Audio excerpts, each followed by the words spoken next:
அதிமுகவுக்கு ஆதரவு அளிக்கும் சிறிய கட்சிகள் மற்றும் அமைப்பினரை நிதியமைச்சர் ஓ பன்னீர்செல்வம் இன்று சந்தித்தார்.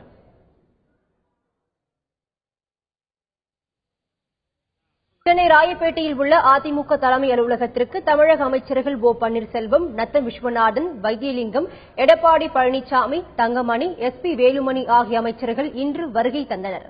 பின்னர் சட்டமன்ற தேர்தலில் அதிமுகவிற்கு ஆதரவு தெரிவிக்கும் 34க்கும் மேற்பட்ட சிறு கட்சியினர் மற்றும் அமைப்பினர் அமைச்சர்கள் குழுவை சந்தித்தனர்.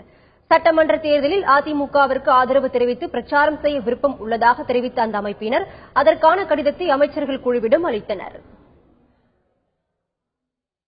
அண்ணா திராவிட முன்னேற்ற கழகத்தினுடைய அமைச்சர்களையும் நிர்வாகிகளையும் சந்தித்து எங்களுடைய முழுமையான ஆதரவினை அண்ணா திராவிட முன்னேற்ற கழகத்திற்கு வழங்கியிருக்கிறோம். அண்ணா திராவிட முன்னேற்ற கழகத்தை மக்கள் திராவிட காங்கிரஸ் கட்சி முழுமையாக ஆதரித்து தமிழகம் முழுவதும் தேர்தல் பணியினை சீரோடும் சிறப்போடும் பணியாற்ற தயாராக இருக்கிறது என்ற கோரிக்கை நாங்கள் வைத்திருக்கிறோம்.